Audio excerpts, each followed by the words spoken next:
പോയ 2 സീസണുകളിലായി നേരിട്ട പരിഹാസങ്ങൾക്കും വിമർശനങ്ങൾക്കും വിട. ഒരു കൊടുങ്കാറ്റ് പോലെ അവർ റീ എൻട്രിക്ക് ഒരുങ്ങുകയാണ്. യെസ്, ചെന്നൈ വരാർ. 5 തവണ ജേതാക്കൾ, 4 തവണ റണ്ണേഴ്സ് അപ്പ്. കണക്കുകളും കിരീടങ്ങളും എടുത്താൽ IPLലെ രാജാക്കന്മാർ ചെന്നൈ സൂപ്പർ കിങ്സ് തന്നെ. കൂടെ ഈ സീസൺ ചെന്നൈക്ക് അല്പം സ്പെഷ്യലാണ്. കാരണം ഒരു മഹായുഗത്തിൻ്റെ അന്ത്യം ഇക്കുറി ചെന്നൈയിൽ നടക്കുമെന്നുറപ്പ്. IPLലെ ആദ്യ സീസണിൽ ചെന്നൈയിൽ വന്നിറങ്ങിയ ഒരു വൻമരം അവസാന സീസണിനാണ് ഇറങ്ങുന്നതെന്ന് ഉറപ്പാണ്. തങ്ങളുടെ പ്രിയപ്പെട്ട തലയ്ക്ക് കിരീടത്തിൽ കുറഞ്ഞ മറ്റൊരു യാത്രയയപ്പ് ആരാധകർ പ്രതീക്ഷിക്കുന്നില്ല. ഒരു വശത്ത് ചെന്നൈ ഒരു യാത്രയപ്പിനൊരുങ്ങുമ്പോൾ മറുവശത്ത് കൊടിയേറ്റവും നടക്കാനുണ്ട്. Yes, Sanju Samson is coming. ബാറ്റിങ്ങിലെ മെല്ലെപ്പോക്കുകാരെന്ന പേര് മാറ്റണം. പുതിയ സീസൺ തുടങ്ങുമ്പോൾ യുവരക്തങ്ങളെ വെച്ച് ചെന്നൈ നടത്തുന്ന സ്റ്റേറ്റ്മെൻറ്റും അതുതന്നെയാണ്. ഓപ്പണിങ്ങിൽ ഒരറ്റത്ത് സഞ്ജു സാംസൺ ഉണ്ടാകുമെന്നുറപ്പാണ്. IPL നാളിന്ന് വരെ കണ്ടതിൽ വെച്ച് ഏറ്റവും വലിയ ട്രേഡിലൂടെയാണ് സഞ്ജു ചെന്നൈ മണ്ണിലെത്തുന്നത്. രവീന്ദ്ര ജഡേജ, സാം കറൻ എന്നീ വിലപ്പെട്ട 2 പേരുകൾ ട്രേഡ് ചെയ്താണ് ചെന്നൈ ഡീലുറപ്പിച്ചത്. 2020 ലോകകപ്പിലെ വിസ്മയ പ്രകടനത്തിലൂടെ സഞ്ജു ഇതിനോടകം തന്നെ ഒരു സൂപ്പർ സ്റ്റാർ ഇമേജ് നേടിയിട്ടുണ്ട്. ആ ഹൈപ്പിനൊത്ത് ബാറ്റേന്തുക എന്ന വെല്ലുവിളിയാണ് സഞ്ജുവിന് മുന്നിലുള്ളത്. ധോനിയുടെ പടിയിറക്കത്തോടെ ശൂന്യമായ ആരാധകരെ നോക്കി ഞാനുണ്ട് എന്ന് പറയാനുള്ള അവസരവും കൂടെയുണ്ട്. ഓപ്പണിങ്ങിൽ സഞ്ജുവിന് കൂടെയുണ്ടാവുക ആയുഷ് മാത്ര തന്നെയായിരിക്കും.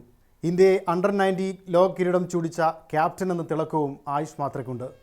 കൂടെ ലോകകപ്പിലും മുഷ്താഖ് അലി ട്രോഫിയിലും മികച്ച ഫോമിൽ ബാറ്റേന്താനായതും പ്രതീക്ഷ കൂട്ടുന്നു. കഴിഞ്ഞ IPL സീസണിൽ ഋതുരാജിന് പകരക്കാരനായി വന്ന മാത്രേ തൻ്റെ പ്രതിഭ അന്നേ തെളിയിച്ചതാണ്. ക്യാപ്റ്റൻ ഋതുരാജ് ഗേക്വാദാകും 3-ാം നമ്പറിൽ ഇറങ്ങുക. ഇന്ത്യൻ കുപ്പായത്തിലും വിജയ് ഹസാരയിൽ മഹാരാഷ്ട്രക്കായും മിന്നിത്തിളങ്ങിയ ഋതുരാജ് ഫോമിൽ തന്നെയാണ്.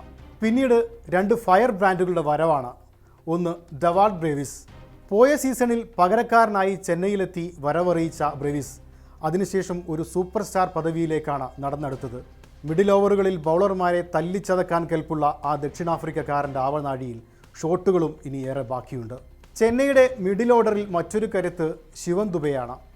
2020 ലോകകപ്പിൽ സഞ്ജു മികച്ച തുടക്കം നൽകുമ്പോഴെല്ലാം സ്കോർ കത്തിച്ചു നിർത്തിയത് ശിവൻ ദുബെയാണ്. അതല്ലാത്ത ഒറ്റയാൾ പ്രകടനങ്ങളും ദുബെയുടേതായി കണ്ടു. തങ്ങളുടെ ആറുചാമി ചെന്നൈയിലും കത്തുമെന്ന് തന്നെയാണ് ആരാധകരുടെ പ്രതീക്ഷ. ഉറപ്പുള്ള ഈ സ്പോട്ടുകൾക്ക് പകരം ആരൊക്കെ ടീമിൽ ഉൾപ്പെടുമെന്നാണ് എല്ലാവരും ഉറ്റുനോക്കുന്നത്. ലേലത്തിൽ കോടികളെറിഞ്ഞു വാങ്ങിയ പ്രശാന്ത് വീറും കാർത്തിക് ശർമ്മയും ഫസ്റ്റ് 11-ൽ കളിക്കുമെന്നാണ് പ്രതീക്ഷ. ലെഫ്റ്റ് ഹാൻഡ് സ്പിൻ ഓൾറൗണ്ടറായ പ്രശാന്ത് വീറിനെ ജഡേജയ്ക്ക് പകരക്കാരനാക്കാൻ കൊണ്ടുവന്നതാണ്. കാർത്തിക് ശർമ്മയാണെങ്കിൽ കൂറ്റനടിക്ക് കെൽപ്പുള്ള വിക്കറ്റ് കീപ്പർ ബാറ്ററും. ഇവർ ഫസ്റ്റ് 11-ൽ ഉൾപ്പെടുമോ എന്ന് കണ്ടറിയണം. മറ്റൊരു വിക്കറ്റ് കീപ്പറായ ഉർവിൽ പട്ടേൽ, സർഫറാസ് ഖാൻ, മാത്യു ഷോട്ട് എന്നീ പേരുകൾ ചെന്നൈക്ക് വേറെയുമുണ്ട്. കനപ്പെട്ട ടോപ്പ് ഓർഡറും ഫിനിഷിങ്ങുമുള്ള ടീമിൽ തല ധോനിയുടെ സ്ഥാനമാണ് എല്ലാവരും ഉറ്റുനോക്കുന്നത്. ബാറ്റിങ്ങിൽ ഓർഡറിൻ്റെ അങ്ങേയറ്റത്ത് ഇമ്പാക്റ്റ്ഫുൾ ഇന്നിങ്സുകളാണ് ധോനിയിൽ നിന്ന് പ്രതീക്ഷിക്കുന്നത്. കുറഞ്ഞ പന്തുകൾ മാത്രം നേരിട്ട് അതിൽ മാക്സിമം സ്കോർ ചെയ്യുക എന്നതാകും റോൾ. ഇഷ്ടം പോലെ വിക്കറ്റ് കീപ്പർമാരുള്ളപ്പോൾ കീപ്പിംഗ് ഗ്ലൗ ധോനി തന്നെ എടുക്കുമോ എന്ന ചോദ്യവും ബാക്കിയുണ്ട്. ഒരുപക്ഷേ ധോനിയെ ഇമ്പാക്റ്റ് പ്ലെയർ റോളിലും കണ്ടേക്കാം. ഒരു പ്ലെയർ കം മെൻറ്റർ ജോലിയും ധോനിക്കുണ്ട്. ബൗളിംഗ് ഡിപ്പാർട്ട്മെൻറ്റിലേക്ക് വന്നാലും ക്ഷാമമൊന്നും കാണാനില്ല.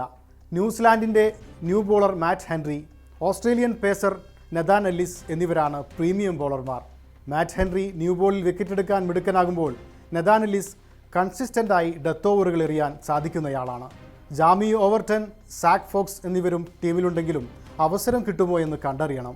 തകർപ്പൻ ഫോമിലുള്ള വെസ്റ്റ് ഇൻഡീസിൻ്റെ അഖൈൽ ഹുസൈൻ, പോയ സീസണിൽ കൺസിസ്റ്റൻ്റായി പന്തെറിഞ്ഞ അഫ്ഗാൻ്റെ നൂർ അഹമ്മദ് എന്നീ വിദേശ സ്പിന്നർമാരുടെ സാന്നിധ്യം ബലം പകരുന്നു. സ്പിന്നെറിയാൻ ഇന്ത്യക്കാരായ രാഹുൽ ചഹാർ, പ്രശാന്ത് വീർ എന്നിവർ വേറെയും നിൽക്കുന്നു. ഖലീൽ അഹമ്മദ്, മുകേഷ് ചൗധരി, അൻഷുൽ ഖാംബോജ് എന്നീ പേസ് ബോളർമാരുടെ സാന്നിധ്യവും ചെന്നൈക്ക് ബലം പകരുന്നു. ഇന്ത്യൻ ബാറ്റർമാരുടെ നീണ്ട സാന്നിധ്യമുള്ളതിനാൽ ബാറ്റിങ്ങിൽ ഡവാൾ ബ്രൂയിസ് മാത്രമാകും വിദേശ സാന്നിധ്യമായി ഉണ്ടാവുക. അങ്ങനെയാണെങ്കിൽ 3 വിദേശ ബോളർമാരെ കണ്ടാലും അത്ഭുതപ്പെടാനില്ല. ടീമിലെ വെറ്റർമാരെയെല്ലാം ഒഴിവാക്കി യൂത്തിൽ ഇൻവെസ്റ്റ് ചെയ്ത ചെന്നൈ ഫ്യൂച്ചർ തന്നെയാണ് നോക്കുന്നത് ഉറപ്പാണ്. പൊതുവെ സ്പിന്നിനെ തുണക്കുന്ന ചെപ്പോക്കിലെ പിച്ചിൽ മേയാൻ പോന്ന ഒരുപാട് സ്പിന്നർമാരുണ്ട്. കൂടുതൽ അപ്ഡേറ്റഡായ, കൂടുതൽ അഗ്രസീവായ സ്റ്റൈലായിരിക്കും ചെന്നൈ കളത്തിൽ പുലർത്തുക. മാർച്ച് 30-ന് രാജസ്ഥാനുമായാണ് ചെന്നൈയുടെ ആദ്യ മത്സരം. സഞ്ജുവിനും ജഡേജയ്ക്കും അത് തങ്ങളുടെ പഴയ തട്ടകങ്ങൾക്കെതിരായുള്ള പോരാട്ടം കൂടിയായി മാറും. മികച്ച സ്ക്വാഡ് ഡെപ്ത് ഉള്ളതുകൊണ്ട് തന്നെ മത്സരങ്ങൾക്കനുസരിച്ച് ടീമിൽ മാറ്റിപ്പണിയലുകളും കണ്ടേക്കാം. അപ്പോൾ കാത്തിരിക്കാം ചെന്നൈയുടെ കംബാക്കിനായി.